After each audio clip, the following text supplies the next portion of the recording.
Live from the 607, it's the Ocho Duro Parlay Hour, where we're talking everything movies, TV, comics, and entertainment. Join in the conversation on social media with the hashtag ODPH, because here we go.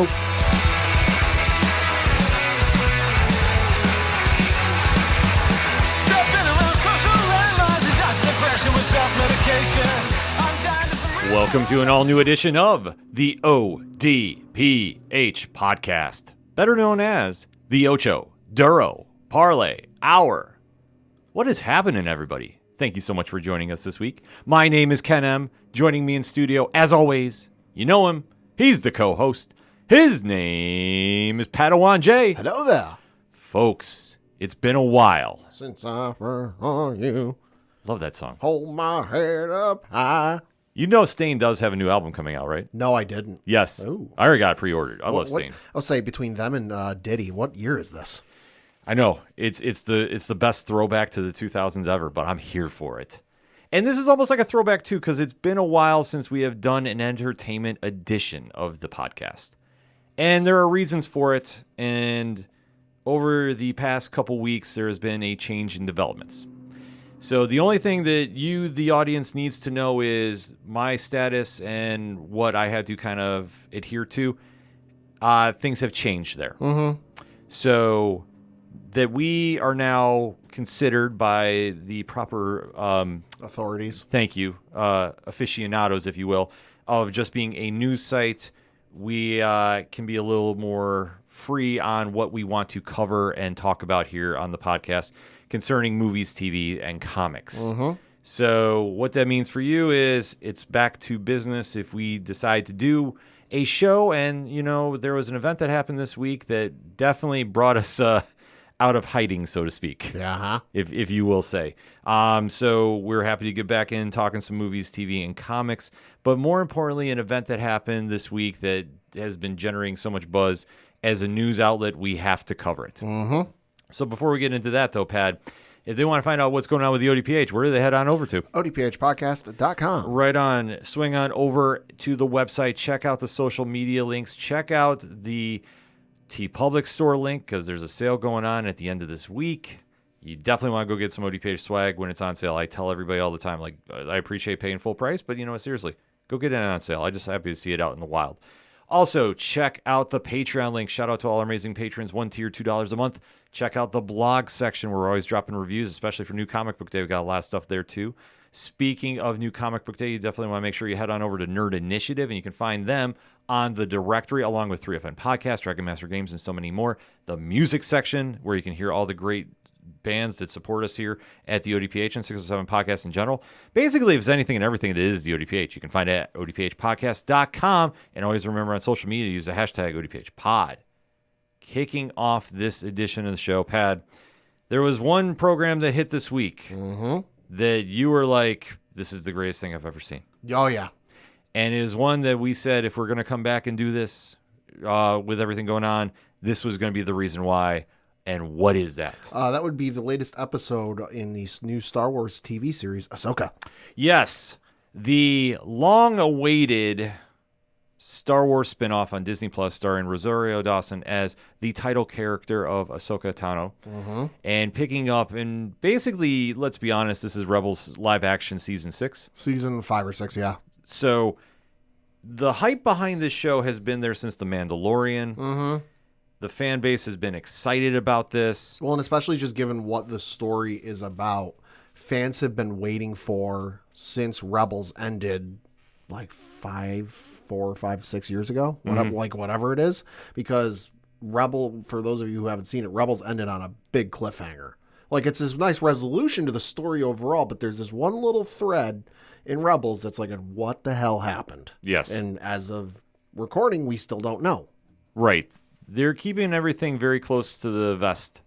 And we have an idea what's going on in connection with that. But the overall story, let's do it spoiler-free style, Pad. What has the series been thus far to you? The series thus far has been some of the best storytelling in Star Wars thus far. Listen, no disrespect to Andor and Obi-Wan and Mandalorian and Boba Fett, but just this whole series, you know, every episode, it is 8 episodes. Every episode's written by Dave Filoni. I have said for years, since the time of Clone Wars, since the time of Rebels, that Dave Filoni is the best storyteller in Star Wars, period. Right. Learn from the foot of George Lucas himself, because when Filoni was, working on Clone Wars, George Lucas was involved with Clone Wars. A lot of the decisions that were made in Clone Wars, Dave had his hand in, but George had an equal hand in there working with him. So he learned from the master. He learned from himself. Now the apprentice has become the master. This series has been phenomenal. It's had me on the edge of my seat the last 2 episodes. It's been awesome to see some of these characters on screen in live action that I've been watching on my television for 10, 15 years, however long it's been. And it's been just so amazing. And it's honestly gotten me kind of like wanting to reread Star Wars books and get into all this stuff. Because I still read them, I still consume them, but just not at the pace I had. Right. Just because I'm like, I've been reading it for so long, I want to take a step back. I want to read some other stuff, listen to some other audiobooks, whatever I have time for. But these last 2 episodes have got me going, all right, when's my paycheck hitting this week? Because I want to go pick up, From a Certain Point of View or one of the new Star Wars books, because this has reignited my fire. And it definitely has given the fans hope. No pun intended. But obviously, when you try translating animation to live action, it is the definition of hit or miss. Yes. It can go very good or it can go very, very bad. Yeah. And especially with the Star Wars universe that they have built here on Disney+, it's been a hit in my eyes. I know the Book of Boba Fett is very polarizing amongst fans. I thought it was good. I mean, did I think it was the greatest thing I've ever seen? No. I enjoyed it. I enjoyed it. I hope they do another season at some point. But for where The Mandalorian set the precedent for the live-action phase, if you will, of the Star Wars universe, expectations have been through the roof. And with this show, and with Dave Filoni attached to it, and if you're a longtime listener in the show, first and foremost, thank you for checking us out this long. Pat has been screaming his praises since day one.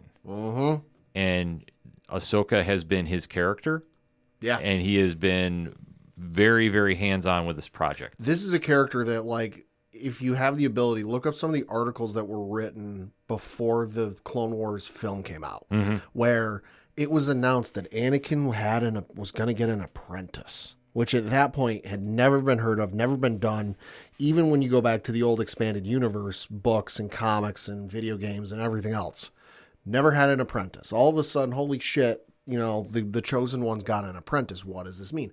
I remember vividly reading in an article one day, I can't remember what the publication was. I want to say it might have been USA Today. But they were writing an article about the movie coming out and how this is the first movie in a couple of years. It's animated. Anakin's got an apprentice. And then they brought up a love triangle. And what does it mean for Ahsoka, to another female, to be in Anakin's life when he's supposed to be in love with Padme? And I remember reading this going, what the fuck are you talking about? Yeah. This doesn't make any sense. And especially you look at some of the fan feedback online when the show started. A lot of people weren't a fan of her. They're like, yeah, she's kind of whiny. She's kind of, obnoxious. She's a kid at the start of Clone Wars, in case you couldn't tell. But to see where it went from at the start of Clone Wars to the end where it's, oh my God, is she going to survive? Because as Clone Wars got closer and closer to the end, they got closer and closer to Order 66. And we all know what happens with Order 66 in Star Wars. So it became a question of, we don't see her in Revenge of the Sith, and we never hear her mentioned in the original trilogy or any of the stuff that's come out. What does this mean? And it's been awesome just to see the growth and the level of fandom grow for the character. Due in no small part to, Dave and the writers, but also Ashley Eckstein, who voiced the character. Oh, absolutely. So now we're at the live action stage, and let's just do a quick synopsis of how the episodes have been now 1 through 4. Yeah.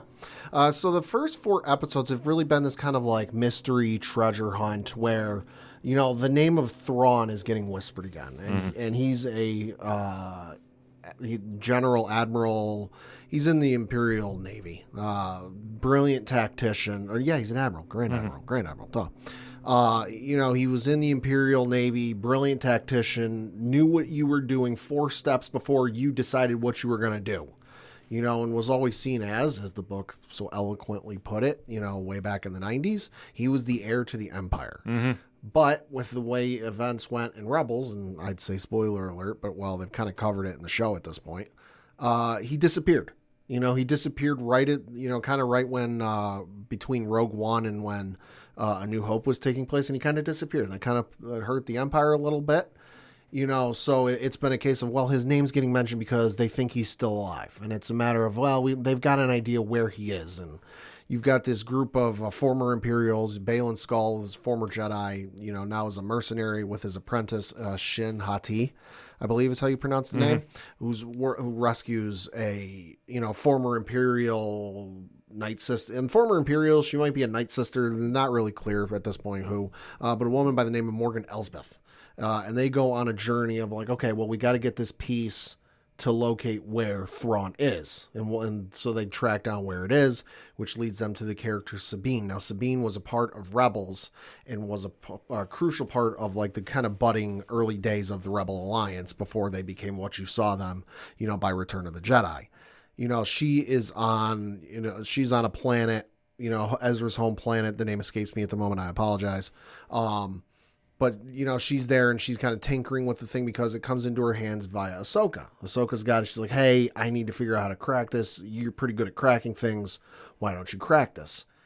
So Sabine eventually cracks open, the little cute mystery orb. And it kind of starts telling her, oh, you got to go here. You got to go there. You got to go here. It's like a space map. Space map, essentially. If you've ever seen the movie Treasure Planet, it's similar to that kind of deal. Good call. But before she can see where it is, she gets attacked and the device gets taken. So then it becomes, okay, well, we need this thing because this is going to lead us to Ezra. Ezra's been missing. He's a family member of ours, not actually blood family, but, close enough that they consider him family.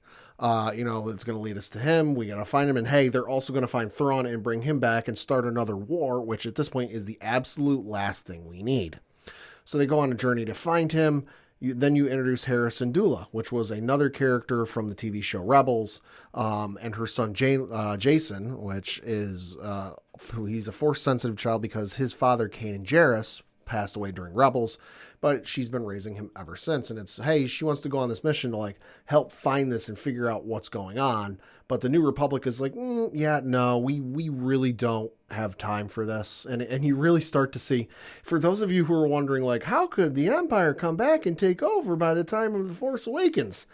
Yeah, this kind of shows that, like, between the I think it was like the second episode, especially where they go to inspect it was first or second episode where they go to inspect the like factory or whatever. And it's like basically like half the people there are like, yeah, long live the Empire. And it's like, yeah, that's how like they know that there are people in the government, and they even admit it as much. There's still people in government that are loyal to the Empire, but we don't have enough people to fill those positions. So we're willing to turn a blind eye and look the other way. Which, good luck with that one. I have so many feelings about that. It's not even funny. So then Ahsoka reunites with Sabine and also Hu Yang, who is a droid voiced by the one, the only David Tennant. Who was first introduced during the Clone Wars television series. He was a droid that accompanied all of the younglings to Ilum, which was the planet where they got the kyber crystals to make their lightsabers. And he would like take them, he'd go on with them on this journey. They'd go collect their crystals. Then he'd be like, all right, hey, time to build your lightsaber, which if you've ever done the experience down in Disney in Orlando, it's the same type of deal. Okay. Where they help you build the lightsaber. So wasn't sure what happened to him in Clone Wars. Somehow he survived. But he is now out helping Ahsoka.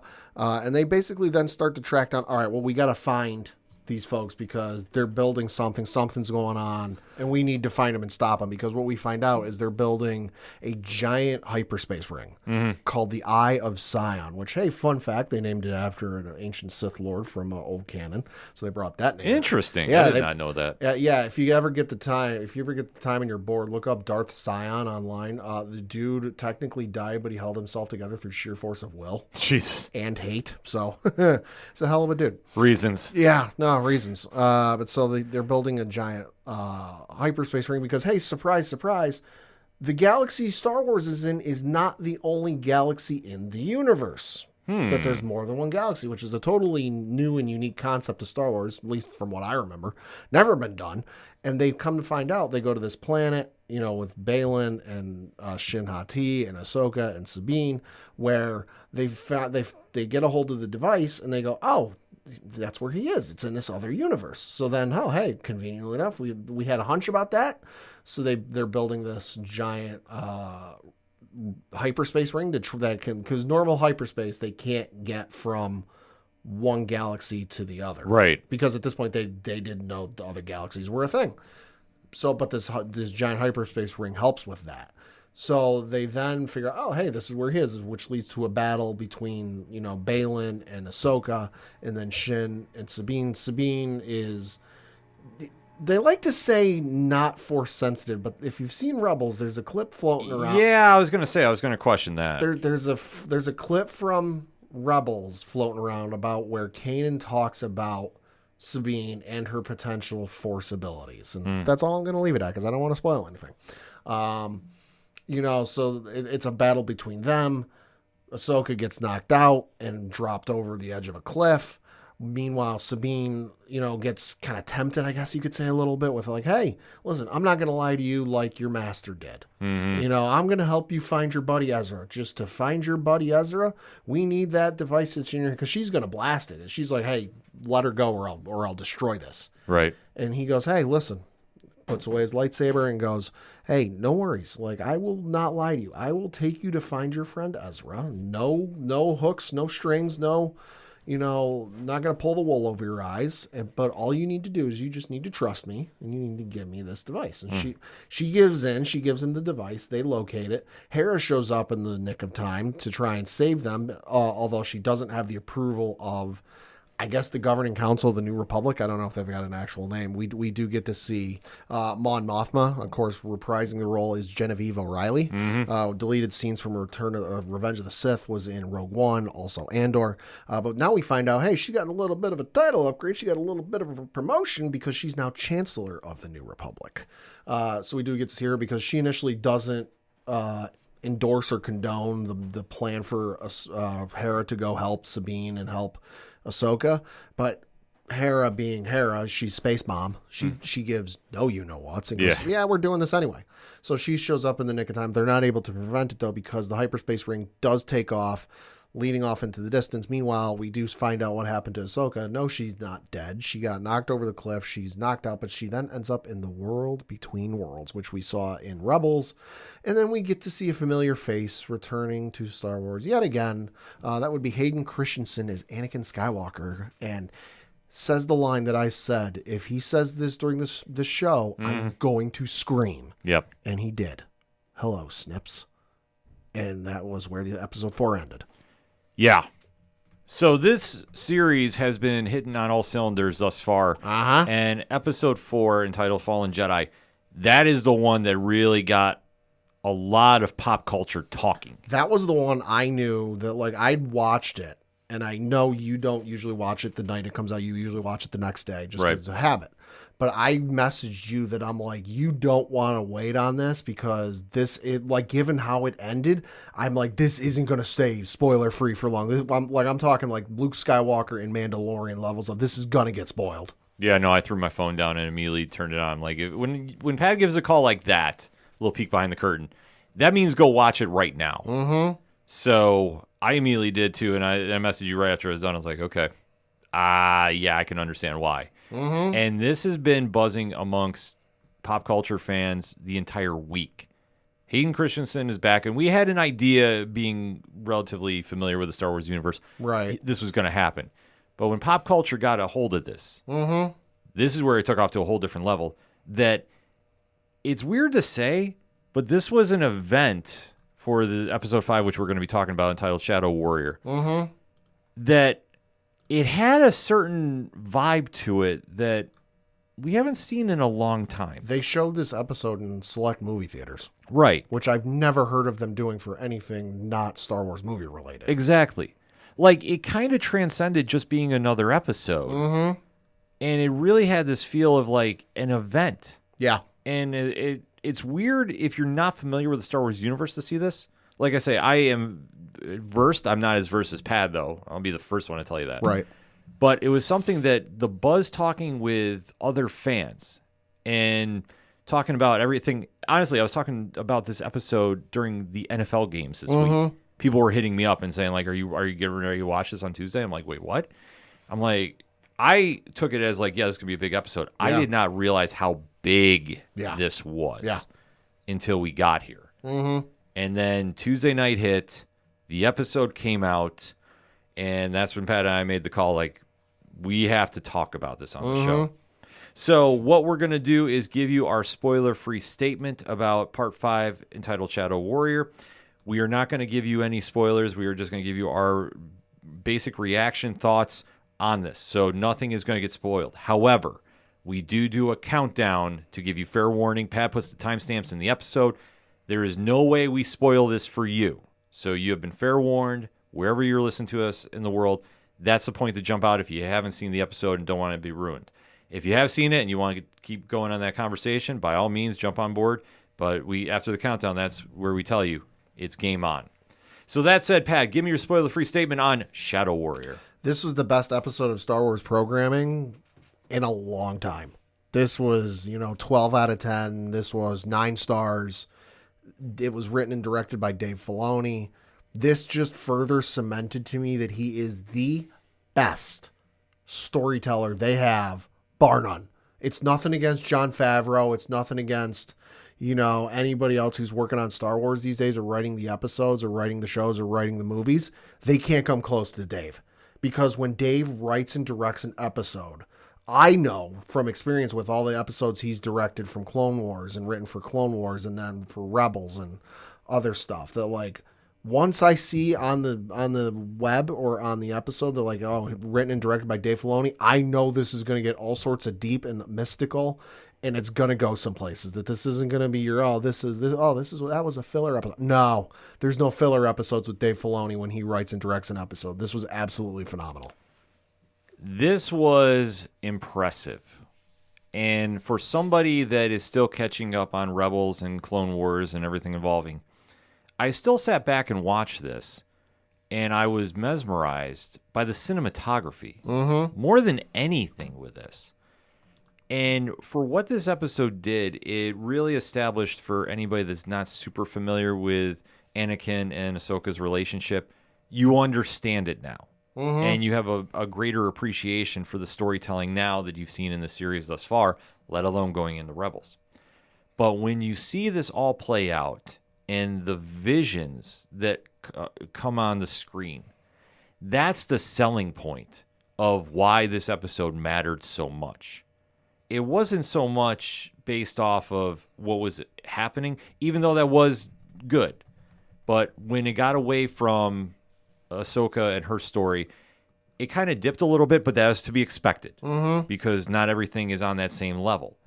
But when you have these moments, they hit, and it really felt like watching a movie, as weird as that might sound. Yeah, no, you're right. It did. I mean, especially there's a part later in this where they tied it back to something we saw in The Mandalorians, and seeing that imagery come across the screen, I was sitting there just going like, am I really watching a movie or am I watching a TV show? And granted, the amount of budgets that were put into these shows are great. Well, and the other great thing with this too is, they have the composer who does the music for this is Kevin Kiner, who did all of the music for every season of Clone Wars and did all the music for every season of Rebels.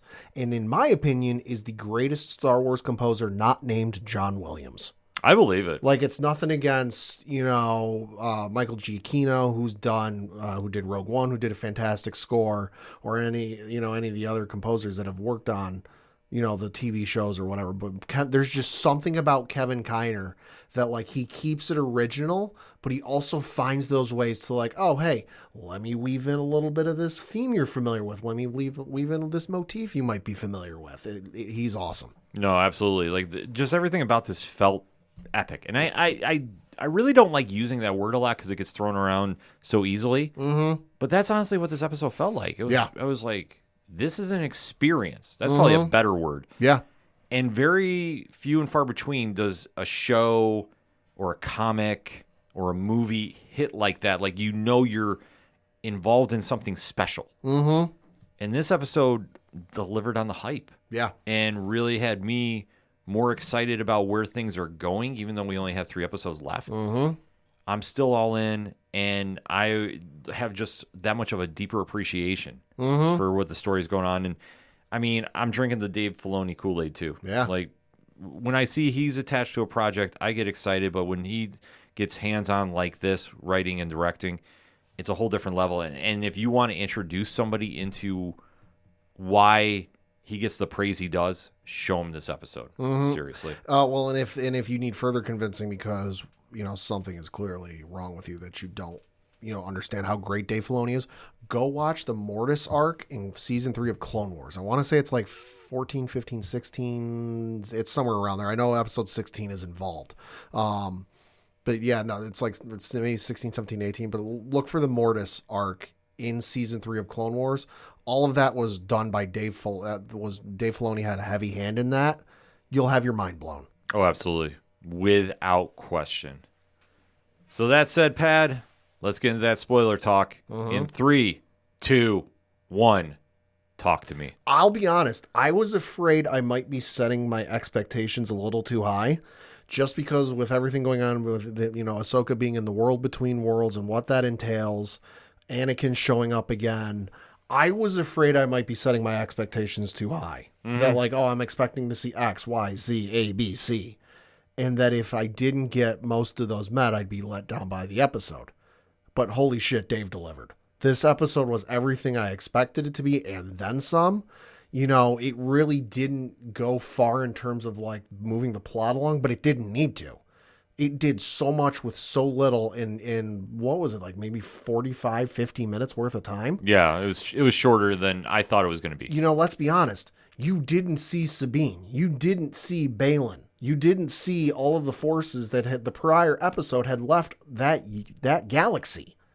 And as a storyteller with something that monumental, you would figure, the opening shot of the next episode is going to be them showing them arriving in this new galaxy that we've never seen before. And is it anything like the one we've seen? What are No, you did not see one frame of them in this entire episode. Mm-hmm. But it was still incredible from start to finish. No, it definitely hit the marks that I had pegged for this. Because when the cliffhanger happened at the end of episode 4, I knew it was going to be heavy Anakin and Ahsoka. Mm-hmm. And I'm not mad that the other parts happened, because it did provide a solid break. Right. But you're right, they didn't move the needle. After that, I mean, this was all about Anakin and Ahsoka. Mm-hmm. And those parts were so strong that it carried this episode. Mm-hmm. And that's a credit to Filoni. That you did not need to spend a lot of time on the side characters and the story going on there. Mm-hmm. Even though you gave, I'm going to say roughly, 10, 15 minutes at the end? Yeah. They wrapped up things with Anakin and went to get back on track with the storyline. Yeah. It's once the stuff with the storyline was in it with Anakin was taken over. It's like, all right, we filled in that little bit. Now we need to put the car in drive and keep going. Mm-hmm. Yeah. Once they got back on track, still they ended with such strong imagery, and I can't stress that enough. They ended with just being visually mind blowing to the fans watching at home. That I think everybody got over the fact that it was done with Anakin and they got back to business. Mm-hmm. And that's very hard to do, especially with the hype behind this. Like we said, when you're showing this in movie theaters. Yeah. And I understand with the strike and everything going on. I still think if there was no strike, they still would show this in theaters. Oh, absolutely. You can't tell me otherwise. Absolutely. I fully believe that. Because then where this episode jumps in, you have Jason, yeah. Played by Evan Whitten, is now developing his force powers. Mm-hmm. And he's trying to tell his mom, Hera, played by Mary Elizabeth Winstead, that Ahsoka is still out there. Right, because they show up on the planet. They have 3 or 4 X-Wings. I forget the exact number. But they start circling the planet and searching for Ahsoka and Sabine. Mm-hmm. And obviously they're not going to find any life signs of Sabine. She's not in this galaxy. But they still don't turn up any actual life signs of Ahsoka. So they're like, oh, hey, she's not there. But just because of Jason and his connection, and his father was Kanan Jarrus, who was a Jedi, he has force abilities, and they're ready to leave. And, some of the pilots even tell Hera that, like, hey, we're expected back with the fleet, that we have to go back soon. And they name drop General Leia, or General Organa, Yeah. I think is what they say, can only cover for us for so long. So they name drop that, and Hera's ready to leave, but Jason's like, no, Mom, we can't leave. Like, there's something there. Mm-hmm. And she kind of looks at Chopper, because you can see Chopper's running a scan like R2 did on Hoth in Empire Strikes Back. And she looks at Chopper, and Chopper's like, no, I don't have anything. And he's like, no, Mom, listen, like, you can hear it. Mm-hmm. And she goes, hear what? Because she doesn't hear anything. He goes, no. She goes, all I hear is the waves. And he goes, yeah, you can hear the waves, but you can hear the lightsabers crashing in the waves. Yeah. Such a great line, too, because then it jumps to the world between worlds. Mm-hmm.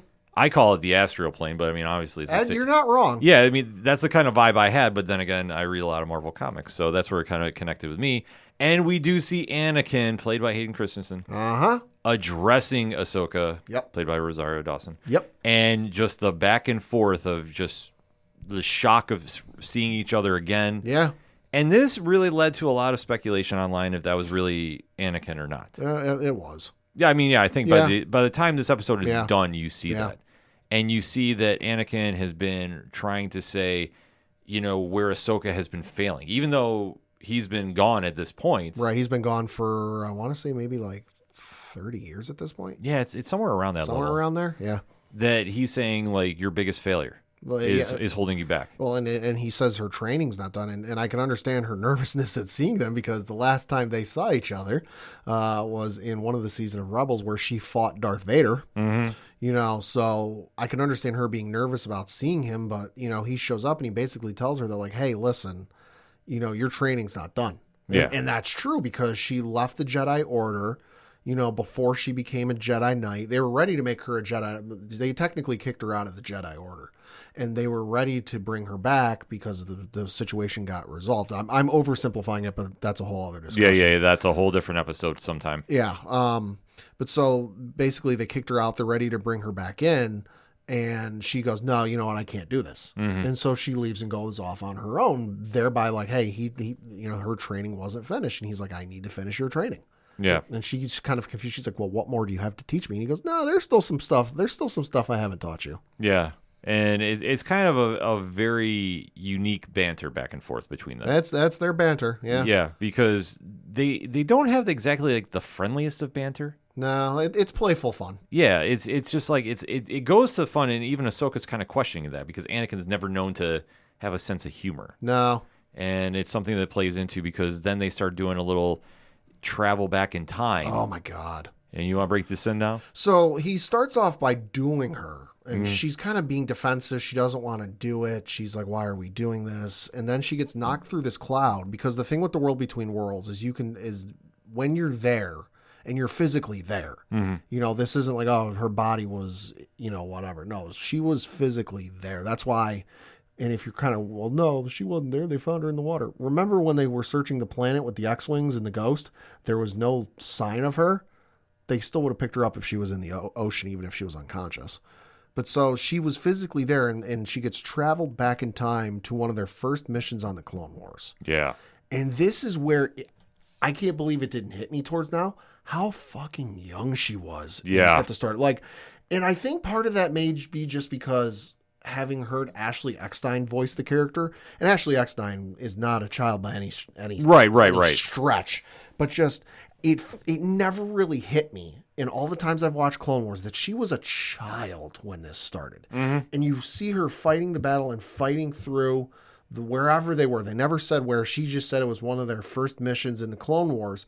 And can I just say, it was awesome to see Hayden Christensen in the Clone Wars attire from the TV show. Yes. Oh my God, that was incredible to watch. The attention to detail.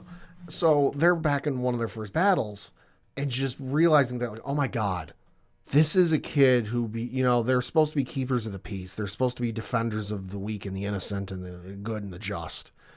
And you've sent a child out to a war to be a soldier. And that's when it just hit me that I'm just like, holy sugar cookies. Yeah. It was insane. It's a wild scene.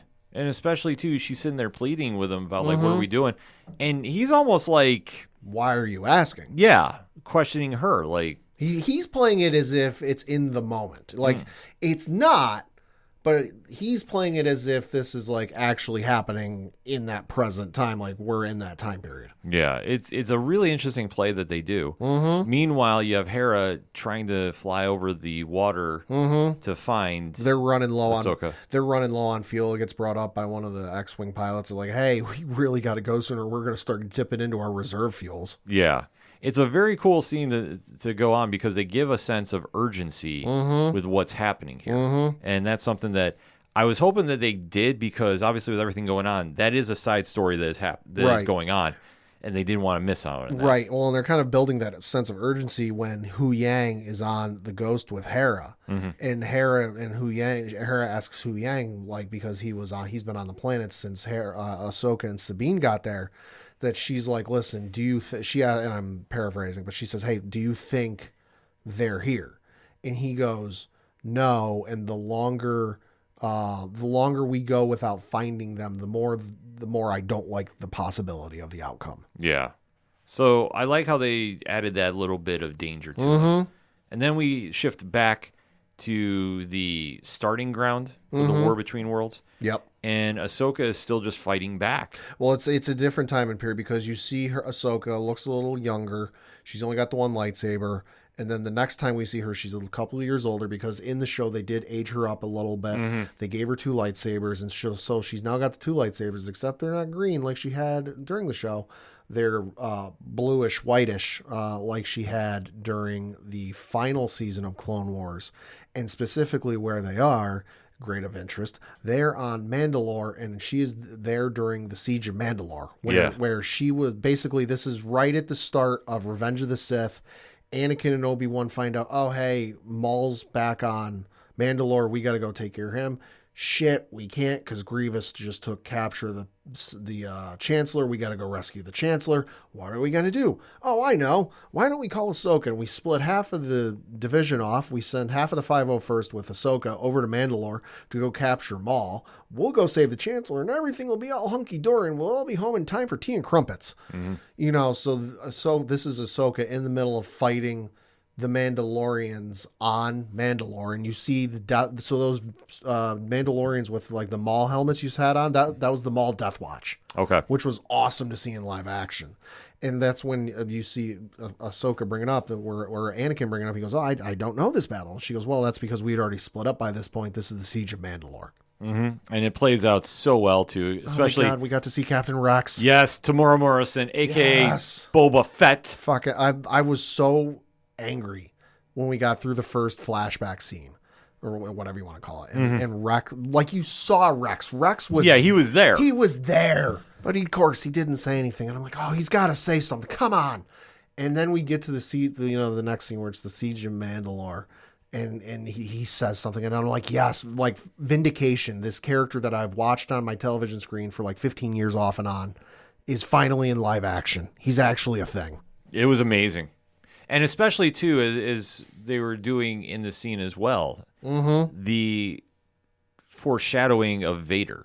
They kept doing it throughout all the back flashbacks, where it kept kind of quickly flashing between Anakin and Vader, because ultimately that's what he becomes. Yeah.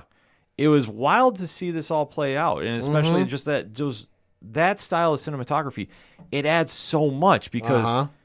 As Ahsoka knows what's going to happen, she's sitting there trying to hold on to the past, but she knows the future is doomed. Right, and she even brings that up right before they leave, the Mandalore flashback, where she's like, listen, nobody knew how strong or how powerful you were. You actually were. And he basically is like, oh, you got to save her. He asks her a question, whatever, and she says no. And he goes, oh, all right, back to the beginning. And he pulls out his lightsaber, and he does something that we've only ever seen, as far as I know, in the Revenge of the Sith video game in the alternate ending. So in the Revenge of the Sith video game, you play through it, you get to the end of the story, it plays out like the way the movie does. It's a bonus mission after the story is over, because in the final mission you go back and forth in the missions in the game playing as Obi-Wan and Anakin. Final mission is as Obi-Wan because, hey, Obi-Wan's got to win that fight. Fun alternate version of the Revenge of the Sith video game is you play as Anakin. and you fight Obi-Wan on Mustafar. And except this time, Obi-Wan underestimates Anakin's power, and he clears the jump, and he kills Obi-Wan. And then he walks away, and the Emperor goes to, and he's like, congratulations, Lord Vader. Now we're going to rule the galaxy. Oh, here's your new lightsaber. And he kills the Emperor there and then. And then he gets the red lightsaber then. He goes, no, now the galaxy's mine. So we actually got to see Anakin pull out his lightsaber, get ready to fight Ahsoka again, except this time he's got a little more colorful eyes. Yes. And this time the lightsaber is red. Mm-hmm. And it's Anakin, not Vader, although you can make the argument he's Vader, but it's Anakin in the flesh and blood. Yes. Fighting Ahsoka with the red lightsaber. Great fight sequence happening in the World Between Worlds. Hi, Hasbro. Yeah, you need to make a figure of that. Yeah, I think that's coming. Whoever's in charge of those sideshow collectible figures, do one of that too. Yeah, so they have an impressive duel that's going on. Ahsoka does wind up winning, which was kind of a surprise to some certain degree. But it's a situation that she has come to terms with her own guilt. Yeah.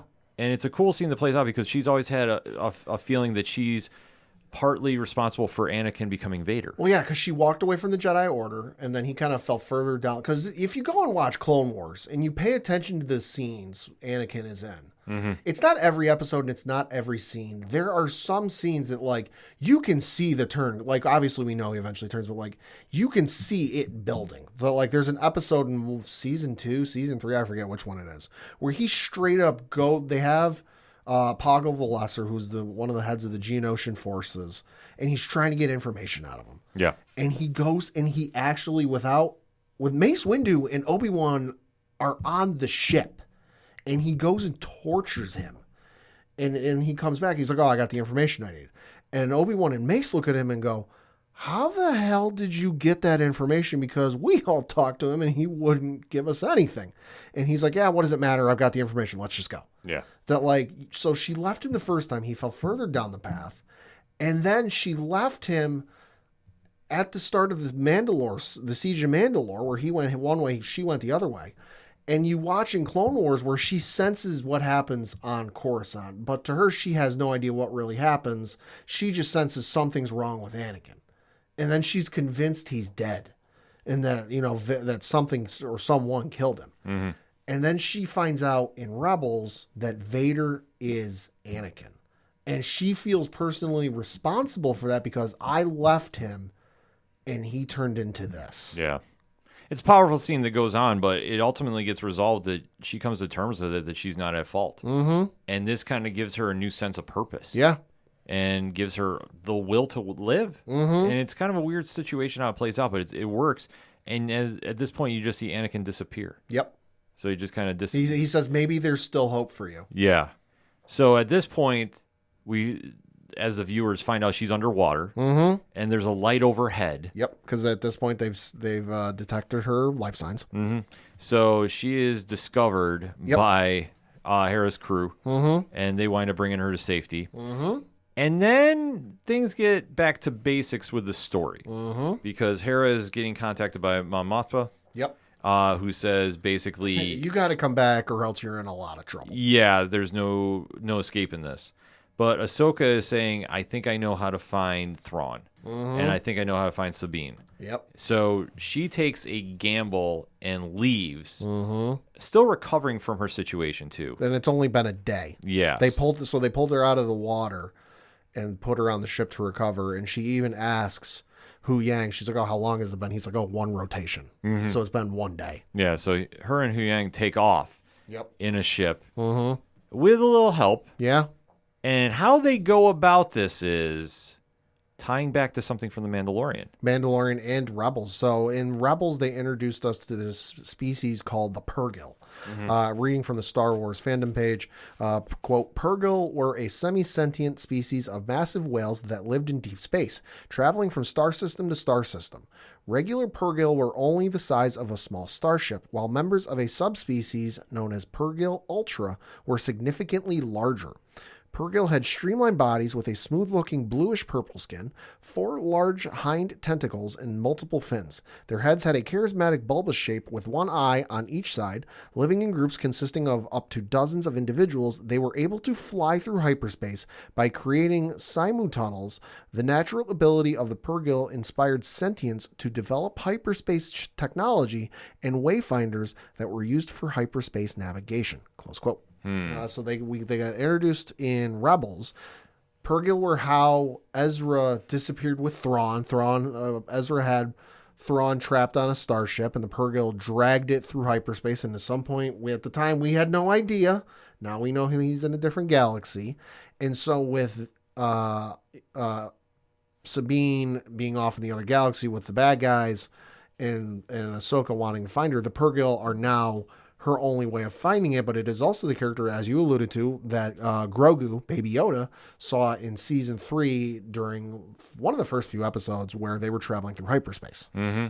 So Ahsoka comes up with a plan to join the fleet. She comes up with the idea. Yeah. She's not sure it's going to work. Right, but it's still an amazing visual as she gets out on the ship and just makes a connection with one of the creatures and winds up getting taken by hyperspace. Yeah, and even Hu Yang, she gets on this wing of the ship, communicates with the thing. All the meanwhile, the X-wing pilots are like trying to talk to this, high-ranking official in the New Republic, who's come to collect them and bring them back, and they're stalling for time. And finally, the Purrgil come flying out of space. And Hera's like, yeah, y'all need to get out of the way. So they get out of the way.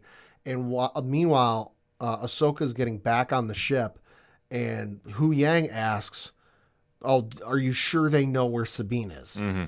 And she goes, no, I have no idea. And Hu Yang looks at her and goes, what? And she's like, yeah, no, I have no idea. No. He's like, so we don't know where we could go. And she goes, yeah, but that's better than going nowhere. He's like, they could still take us a lot of places. Mm-hmm. But she's using her faith in the Force to guide them. And literally, that's how the episode ends. Yep. So, a lot to digest here with this. Yeah. I mean, visually, like I say, I can't scream enough. Like, cinematography's awesome. The music is awesome.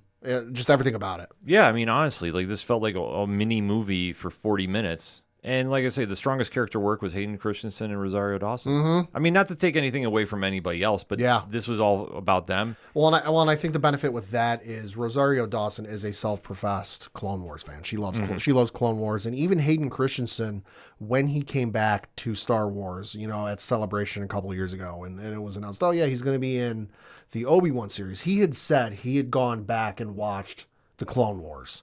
And he was appreciative for everything Dave Filoni had done for the character.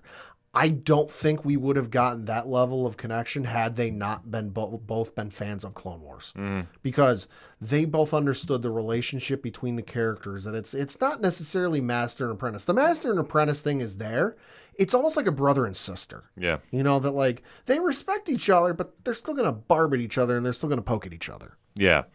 It's a very cool dynamic they have, and it plays out, though. Mm-hmm. And especially for now where everything's going. Yeah. The search for Thrawn is speeding up. Yeah. It looks like, I mean, obviously with Star Wars and the power of the Force, I think that we're going to see Sabine and everybody else sooner than later. Probably next episode, that'd be my guess. I would imagine. I think we have to catch up on what her storyline is going on with everybody. And it makes perfect sense. And especially, I'm not saying next week is going to be a letdown by any stretch of the imagination, but it's going to be hard to compare with this one. I wouldn't be surprised if this one's kind of like the vice versa of this one, where this one was so Ahsoka and Anakin and Hera heavy that next one is more Sabine and Baylan heavy. I wouldn't doubt that either. I think that would be the smart play to do it. Yeah. And I think Filoni is very, very aware of that. And I'm fully expecting that to be going on next Tuesday as we talk.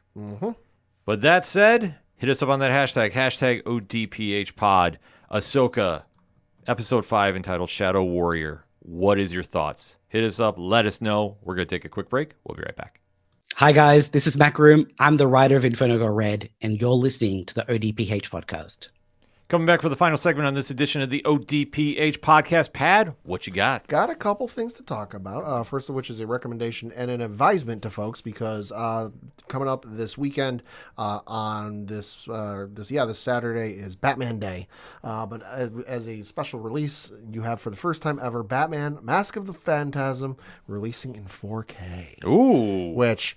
my favorite Batman movie of all time, directed by the incredible Tim Burton, obviously, and Eric Radomski, got Kevin Conroy, Dana Delaney, among a host of others, available for the first time ever in 4K. And if there's any indication about when they released the Blu-ray in way back when, a couple of years ago, get your copy now if you see it in stores, because it's going to be goddamn near impossible to find in stores if you're lucky. Mm-hmm. So just a word to the wise advisement for you.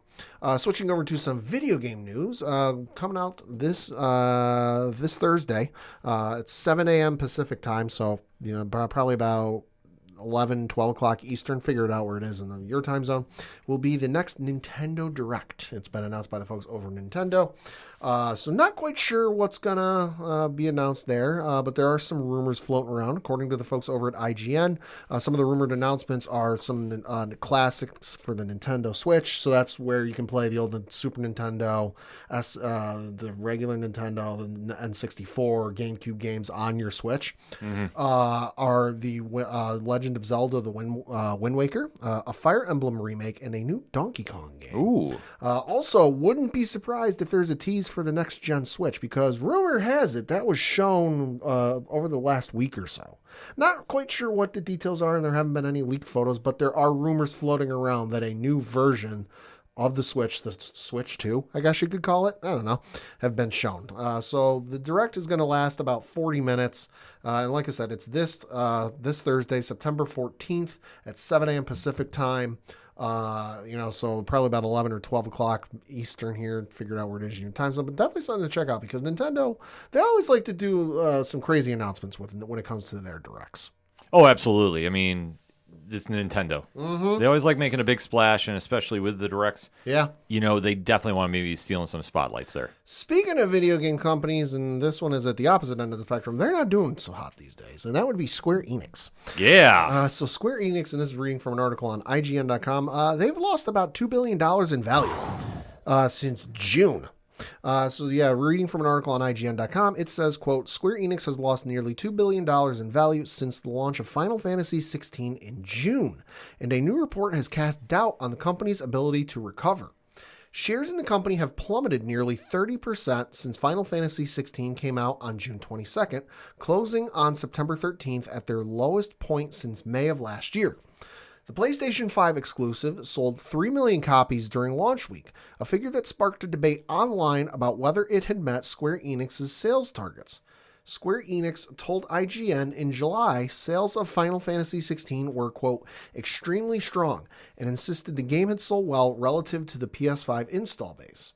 IGN sources familiar with the performance of Final Fantasy XVI confirmed sales had slowed considerably since launch, but that the game was not yet considered a disaster.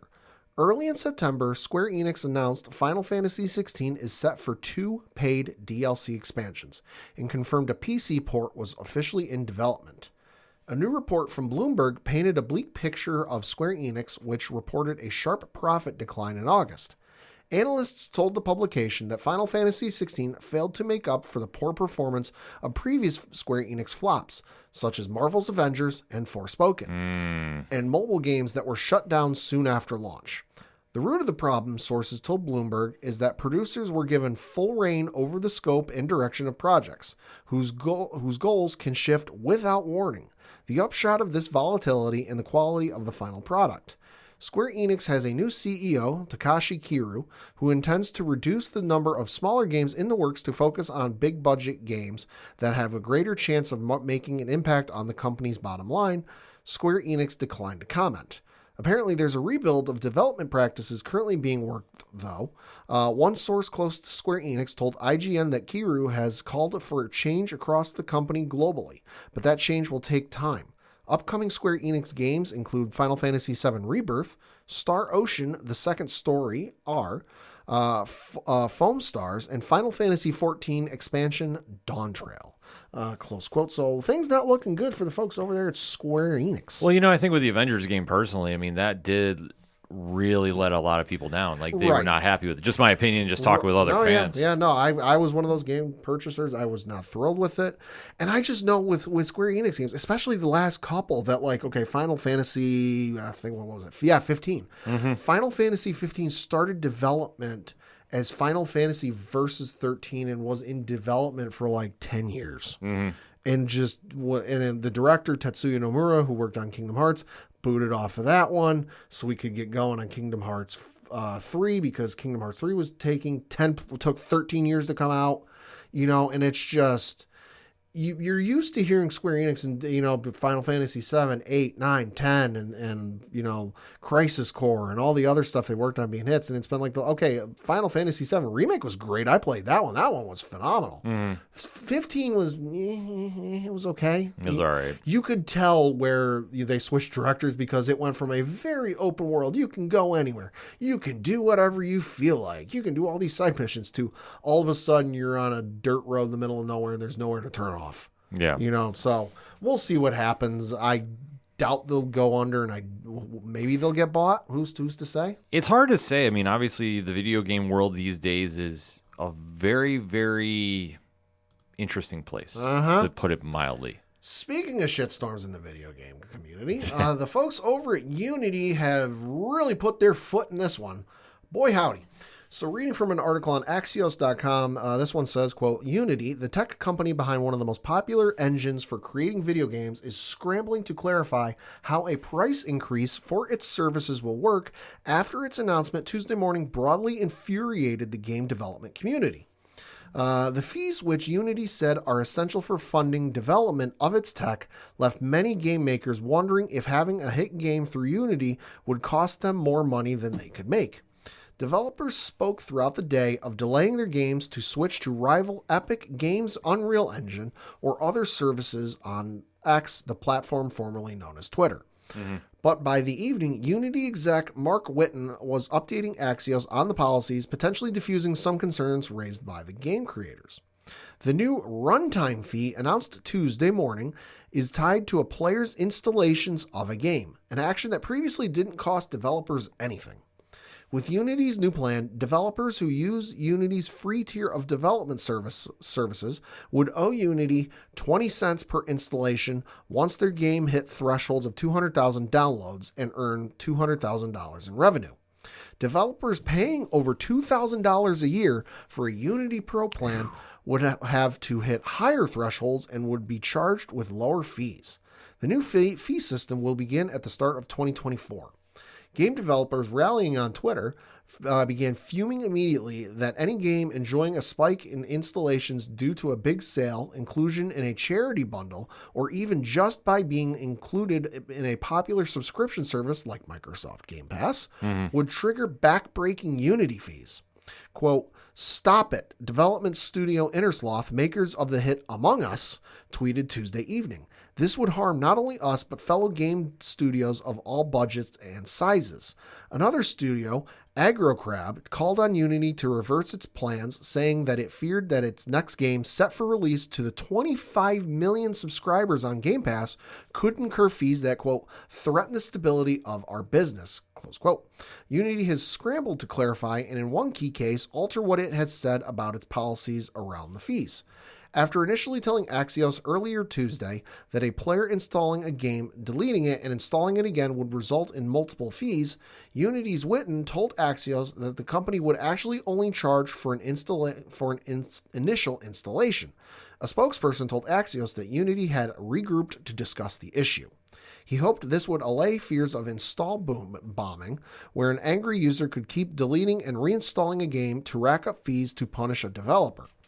But an extra fee will be charged if a user installs a game on a second device, say a Steam Deck, after installing a game on PC, close quote. So this is some shit that's messy. it's dirty, it's messy. I know the folks that make the game Cult of the Lamb, which is a very popular indie game, have basically said, hey, if you want to get our game, download it before January 1st, because after that we're deleting it from all the game stores it's currently on, because they don't want to play ball with this. They're not cool with this. Oh, I can't blame them. So in case you think, oh, this might not affect me, no. So Unity is supported on the following platforms: Apple, Android, Apple TV, Windows, Mac, and Linux. Also on the web platform WebGL, but it's also on PlayStation 4, PlayStation 5, Xbox One, Xbox Series X and S, also the Nintendo Switch. And if you haven't, you're like, oh, I don't have those. I've only got a virtual reality thing. No, you're not counted out of this, because they do stuff for Oculus, AR Core, Apple's AR Kit, Windows Mixed Reality, and also Steam VR and Google Cardboard. And they've also done work for platforms such as the Wii U, PlayStation 3, Xbox 360, PlayStation Vita, Nintendo 3DS, the BlackBerry 10, the Windows Phone 8, Samsung Smart VR, Gear VR, Facebook Game Room, and Stadia. So yeah, if you think you're able to dodge this one, probably not. It's a logo that a lot of us might overlook when you're booting up a game, because it lists the game engines there at the start, but they're in some shit. They definitely are. This will be something to watch, but man, this is messy. And it gets even messier just because Unity CEO, this is according to GameRant.com, real quick, Unity CEO John Risatellos sold 2,000 shares of his company right before they made this announcement. Ooh, that's not good. No. That's really, really, really not good. And you gotta want feeling that the folks over at, because Nintendo's supported, PlayStation, Xbox, so you gotta feel Nintendo, Sony, and Microsoft won't be too thrilled that some of their popular games that are featured on sales a lot are going to all of a sudden get pulled because of this bullshit. Yeah, that's not good. Just saying. Oh, man. Before we get into comic book picks, Pat kind of alluded to it a little bit. This coming week is Batman Day. Yeah. The most wonderful time of the year if you're a fan of the Cape Crusader. There's a lot that is going on involving him. So if you really want to get the official word, dc.com/Batman Day. And I have to plug something that we alluded to last night on Turn a Page on Nerd Initiative YouTube. The episode is up right now. There is a contest that will be going on Nerd Initiative. We're doing a lot of those lately. Yeah. Pad can tell you firsthand. Yeah. That the prizes are very, very good. Yeah, they are. I got 2 concept art Star Wars Funko Pops. Yeah. Done in the style that Ralph McQuarrie did way back when. Mm-hmm. So we have something coming out this Friday that it's going to be relating right to Turn a Page. So if you're not following Nerd Initiative on Instagram, you want to make sure you follow up on Friday, and then get ready because it is Batman Day related, and it will impact a future edition of Turn a Page. So definitely want to tease that a little bit.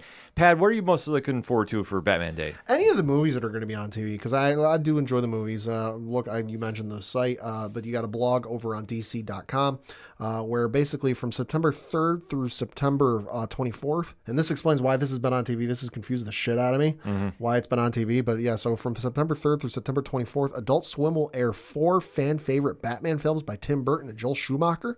Those include Batman, Batman Returns, Batman and Robin, and Batman Forever. That explains why Batman and Robin was on TV the other night. And I'm like, why is this on TV? Yeah. That makes sense. Also, TNT will host a Batman Day movie marathon all day on September 16th, featuring airings of Christopher Nolan's Dark Knight trilogy. So Batman Begins, The Dark Knight, and The Dark Knight Rises, plus Justice League and Batman v Superman, Dawn of Justice. So if you're a Batman fan, get yourself the biggest bowl of popcorn you can find. Get yourself varied beverages, because don't drink soda throughout the day, you heathen. Get some OJ, get some water, get some juice, get some like fruit punch or Snapple. And watch yourself some Batman. Also, if you don't want to sit through all those movies, TBS is going to host a Big Bang Theory Batman Day Marathon featuring fan favorite Batman-themed episodes of the popular sitcom. So I'm excited for all this stuff on TV because, listen, I'm not that big a fan of Batman Forever. Batman and Robin, I enjoy it because it is what it is. It is what it is. I liked it as a kid. But no, then you got the Dark Knight trilogy on TV. Cannot go wrong with that. Yeah, I mean, there's so much going on, especially to think about 80 plus years of the Dark Knight. You know, as crazy as that sounds. Yeah. You know, it sinks in that a character lasting this long, and especially with a day that is devoted to him and the legacy he's left behind, it's a great time to go to the comic shops and go pick up some Batman books. And you can't go wrong no matter where you turn for the most part. No. Like I say, the Batman's always had just an interesting history with that. Arguably the greatest rogues gallery in all of comics. One of the few characters I know that has college courses devoted to his rogues gallery. And like I say, from whatever era you read of him, there's always something there for you. So you definitely want to go make sure you check that out. Like I say, from the video games to the movies going to be on TV to the comic shops, like there's going to be a lot going on with that.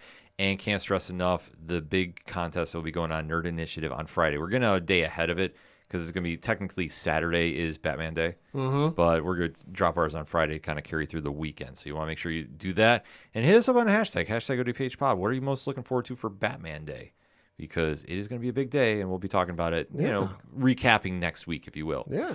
But that being said, we got to go hit the comic shops, Pad. What we got? Got just two this week from the folks over at Marvel. You've got Star Wars Darth Vader issue number 38. This is, of course, the Dark Droids saga that's going on from Greg Pak. This one reads, The Scourge comes for the Executor, a Dark Droids tie-in. As Darth Vader's Superstar Destroyer flagship faces its deadliest threat ever, the Dark Lord fights the war on two fronts, against a horde of scourged droids and against the forces of the Empire itself, featuring a rare glimpse into the true character of Admiral Piet. Can't go wrong with that, and you absolutely cannot go wrong with Gargoyles issue number 9 from the folks over at Disney and Dynamite Comics, written by Greg Weisman. And this one reads, The trial of Goliath begins.